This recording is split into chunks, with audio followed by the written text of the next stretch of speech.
Hello friends, स्वागत है आप सभी लोगों का हमारे चैनल कुका स्टडी में। मैं कमल बेस्ट। इस वीडियो के माध्यम से दोस्तों आपके यहाँ पर कराऊंगा आर्मी टेक्निकल फिजिक्स का दोस्तों पार्ट नंबर 8। इससे पहले दोस्तों आपको 7 पार्टों में महत्वपूर्ण क्वेश्चन कराए जा चुके हैं। उम्मीद है आपने देखा होगा, और यदि आपने ना देखे हो दोस्तों उनको आप जरूर देख लें, क्योंकि वहाँ पर आपको बहुत सारे महत्वपूर्ण क्वेश्चन मिलेंगे।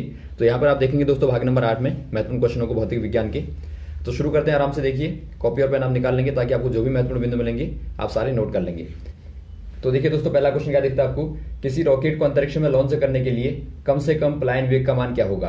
अर्थात आपको बताना है what is the minimum escape velocity of rocket to be launch into space. दोस्तों यहाँ पर देखिए, यदि आपको किसी रॉकेट को लॉन्च करना है स्पेस में दोस्तों, या फिर किसी रॉकेट को कहें दोस्तों, या फिर आप कहें किसी सैटेलाइट को, तो इसके लिए आपको बताना है कि एस्केप वेलोसिटी क्या होनी चाहिए। यदि आप अर्थ से डालते हैं दोस्तों, कहाँ पर डालेंगे, आप ऑर्बिट में डालेंगे, अर्थ के ऑर्बिट में। तो इसके लिए आपको क्या चाहिए होगा, एस्केप वेलोसिटी अर्थात पलायन वेग, या फिर आप कहें दोस्तों एस्केप वेलोसिटी। ये होती क्या है पहले आप समझिए। ये ऐसी वेलोसिटी होती है दोस्तों जिसके द्वारा आप किसी भी ऑब्जेक्ट के तौर पर कुछ भी हो सकता है, यहाँ पर आपका किसी भी ऑब्जेक्ट को दोस्तों अर्थ के ग्रेविटेशन फील्ड से दोस्तों क्या कर देंगे, बाहर फेंक देंगे। अर्थात उसके गुरुत्वाकर्षण क्षेत्र से बाहर फेंक देंगे, तो वो दोस्तों क्या हो जाएगा, हमेशा के लिए घूमता रहेगा, वहां पर ऑर्बिट में चलता रहेगा। तो इसी को दोस्तों आप बोलते हैं एस्केप वेलोसिटी। तो अर्थ के लिए यदि बात करें दोस्तों, एस्केप वेलोसिटी जो होती है अर्थ के लिए वो आपकी होती है 11.2 किलोमीटर पर सेकंड, अर्थात 11.2 किलोमीटर पर सेकंड होती है। अर्थात दोस्तों आपको 1 सेकंड में 11.2 किलोमीटर की दूरी तय करनी होगी। और वैसे यदि आप बात करें दोस्तों इसके फॉर्मूले की, तो इसका आपका जो फॉर्मूला होता है वी एस्केप वेलोसिटी बराबर होता है दोस्तों √2gr। तो यहाँ से दोस्तों आप वैल्यू को फाइंड आउट भी कर सकते हैं, जहां पर आर क्या है, रेडियस ऑफ अर्थ है, तो अर्थ की रेडियस है, और जी का मान आपको मालूम होगा जो आपका 9.8 मीटर पर सेकंड का स्क्वायर होता है अर्थ के लिए। तो इसके माध्यम से आप आराम से निकाल भी सकते हैं। तो ये आपको दोस्तों लगभग ये मिलती है। तो यहाँ पर देखिए आपको ऑप्शन नंबर सी वाले में दिया है 11, तो इसमें आप टिक कर देंगे दोस्तों 11 किलोमीटर पर सेकंड। और वैसे आप बात करें चंद्रमा की दोस्तों, मून की बात करें, यहाँ पर देखिए आपका मून के लिए भी बार बार पूछा जाता है एस्केप वेलोसिटी मून, अर्थात चंद्रमा पर यदि आप बात करें दोस्तों तो वहां पर होती है 2.8 किलोमीटर पर सेकंड लगभग। और वैसे आप बात करें दोस्तों सन की, यदि आप सूर्य की बात करें तो वहां पर क्या होती है 615 किलोमीटर पर सेकंड होती है। ये बहुत ज़्यादा होती है क्योंकि वहां पर दोस्तों ग्रेविटेशन का जो मान होता है वो बहुत ज़्यादा होता है। तो यहाँ पर आपको, तो ये दोस्तों आप याद रखेंगे। अगला क्वेश्चन यहाँ पर देखिए, निम्न में से कौन सा कोयला प्रति इकाई में अधिकतम ऊष्मा देता है। अर्थात आपको बताना है which among of the following type coal produce most heat per unit. दोस्तों यहाँ पर देखिए, यदि आप बात करें कोल के टाइप की, अर्थात कोयले के प्रकारों की बात करें, जो कोल होते हैं दोस्तों इनके जो टाइप होते हैं मेनली ये 4 प्रकार के होते हैं। एक आपका होता है दोस्तों बिटुमिन कोयला होता है दोस्तों, कोल होता है। एक आपका होता है सब बिटुमिन, और एक आपका होता है एंथ्रेसाइट, और एक आपका होता है दोस्तों लिग्नाइट। तो यहाँ पर देखिए दोस्तों इनके डिवीजन कैसे होते हैं, इनके डिवीजन होते हैं कार्बन कंटेंट के कारण दोस्तों। अर्थात दोस्तों जो कार्बन की मात्रा जिसमें ज़्यादा होगी वो ज़्यादा प्योर कहा जाएगा, और जिसमें कम मात्रा होगी वो कम प्योर कहा जाएगा। तो यहाँ पर यदि आप देखें दोस्तों एंथ्रेसाइट को देखें तो इसमें दोस्तों लगभग 85 से लेके 98% तक क्या होती है, कार्बन होती है। तो ये दोस्तों आपका सबसे प्योर माना जाता है। इसको आप क्या बोलते हैं, इसको आप स्टोन कोल भी बोलते हैं दोस्तों, या फिर आप इसको डायमंड कोल भी बोलते हैं, या फिर इसको दोस्तों आप ब्लैक कोल भी बोलते हैं, ब्लैक कोल भी आप बोलते हैं। तो अलग अलग नामों से आता है। तो यहाँ पर दोस्तों आपका जो प्योर होगा वो आपका एंथ्रेसाइट हो जाएगा, जो यहाँ पर आपको पूछा भी गया है। ये दोस्तों मैक्सिमम हीट को प्रोड्यूस करता है। और यदि आप मिनिमम वाली बात करें दोस्तों तो वो आपका होता है लिग्नाइट। इसको दोस्तों आप सॉफ्ट कोल भी कहते हैं। सॉफ्ट कोल अर्थात दोस्तों एक प्रकार से बहुत ही सामान्य होता है, और एक ब्राउनिश होता है, देखने में भूरा रंग का होता है। ये दोस्तों आपका हार्मफुल भी होता है बहुत ज़्यादा हेल्थ के लिए, और कम से कम दोस्तों हीट प्रोड्यूस करेगा।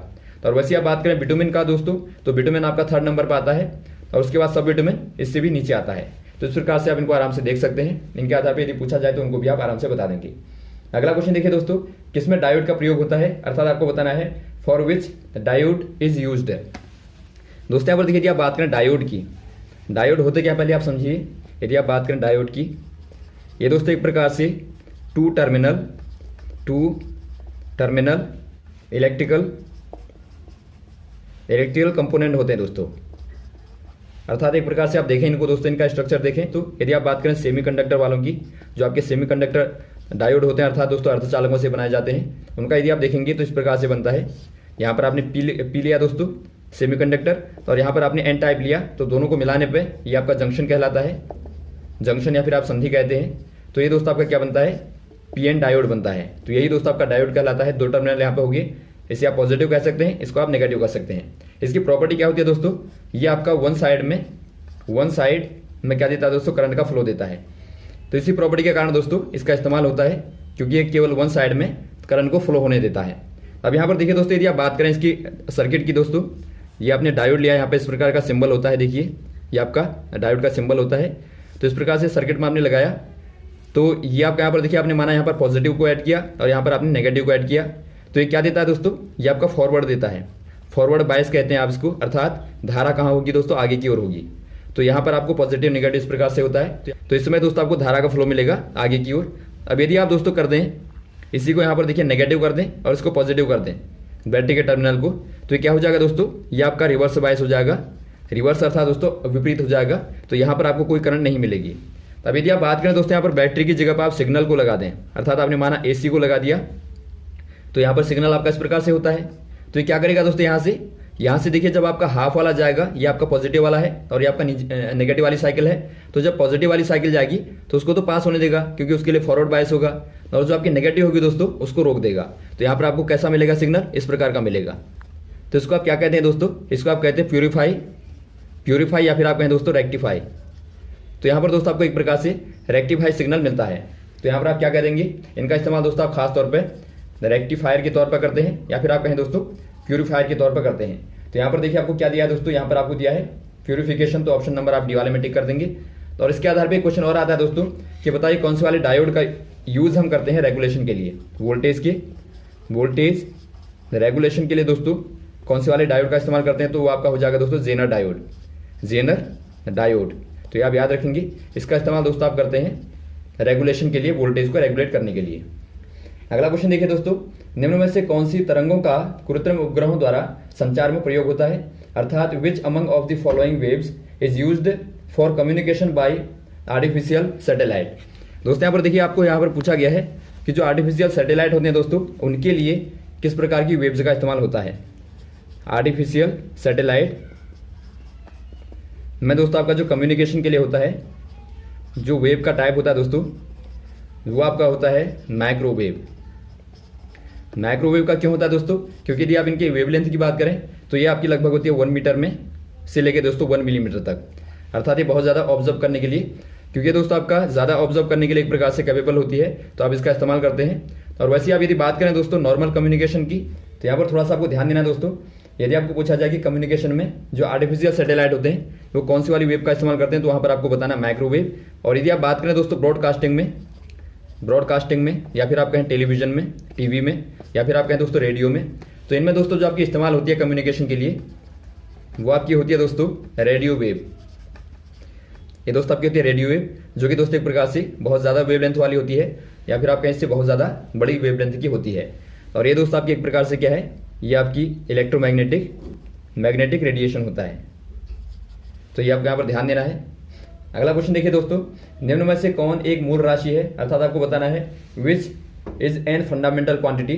दोस्तों यदि आप बात करें फिजिकल क्वांटिटीज की, अर्थात भौतिक राशियों की बात करें दोस्तों, तो ये मेनली आपकी 2 टाइप की होती हैं, 2 प्रकार की होती हैं। पहली होती है दोस्तों आपकी फंडामेंटल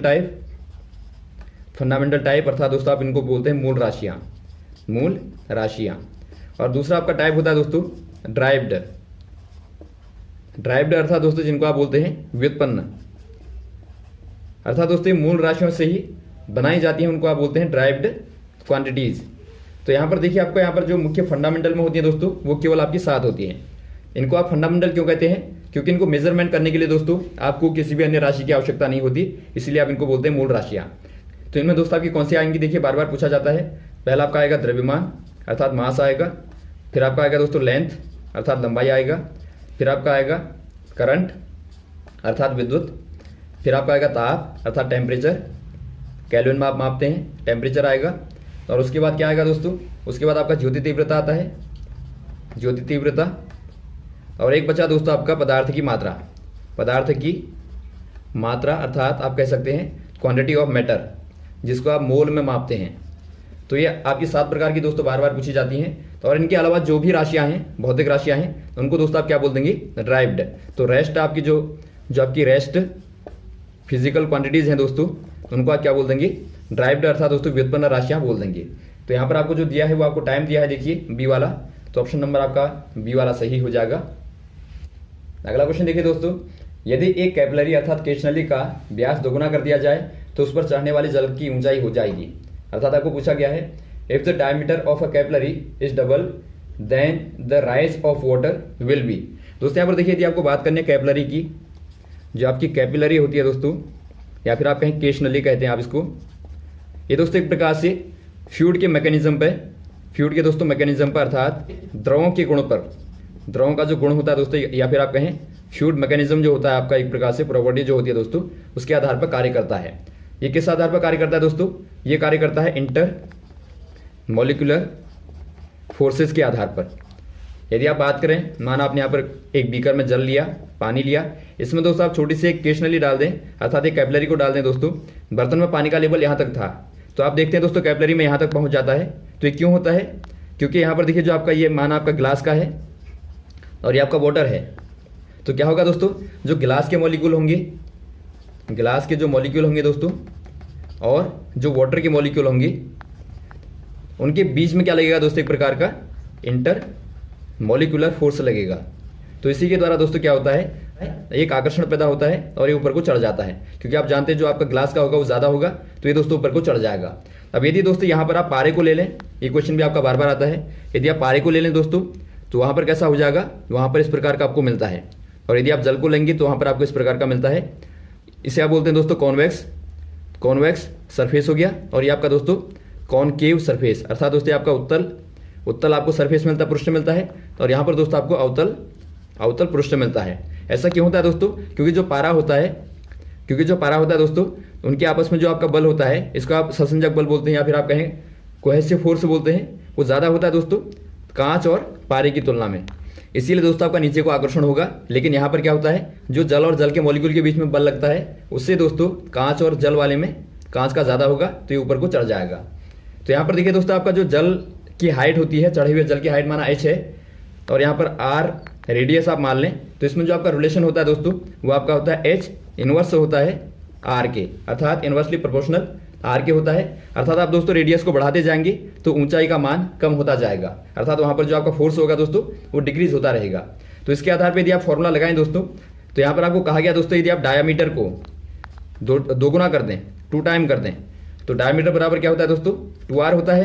तो यदि आप डायमीटर को दोगुना करेंगे तो आपका रेडियस क्या हो जाएगी, 4 टाइम हो जाएगी। तो यहाँ पर आप यदि कर दें h इनवर्सली 1/4r, तो ये क्या हो जाएगा दोस्तों, पहले की तुलना में ये आपका 1/4 रह गया, तो आप कह देंगे ये क्या हो जाएगा दोस्तों, 1/4 हो जाएगा पहले के कंपेरिजन में। तो यहाँ पर आपका जो हो जाएगा दोस्तों, ऑप्शन नंबर सी वाला हो जाएगा 1/4 टाइम। तो आप याद रखेंगे ये आपका इनवर्स होता है।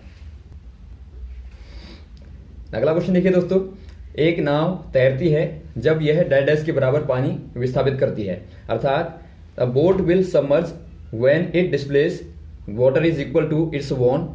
क्या होगा दोस्तों, वॉल्यूम या वेट या सरफेस एरिया या डेंसिटी। यहाँ पर देखिए दोस्तों, कोई भी चीज़ यदि फ्लोट करती है, अर्थात तैरती है, तो इसके लिए क्या आवश्यक होता है दोस्तों, कि वस्तु को, कोई भी ऑब्जेक्ट को उसके बराबर भार के जल को विस्थापित करना पड़ेगा, अर्थात दोस्तों इक्वल वेट के दोस्तों वाटर को डिस्प्लेस करना होगा। तो यहाँ पर आप क्या कह देंगे, बराबर भार के, अर्थात बी वाला आपका सही हो जाएगा। और दोस्तों आपको आर्किमिडीज का सिद्धांत बार बार पूछा जाता है, उसके आधार पर क्वेश्चन पूछे जाते हैं, ये आपको मालूम होना चाहिए। तो ये हर एक ऑब्जेक्ट पर लागू होगा, तो यहाँ पर आपका यहाँ पर हो जाएगा बी वाला।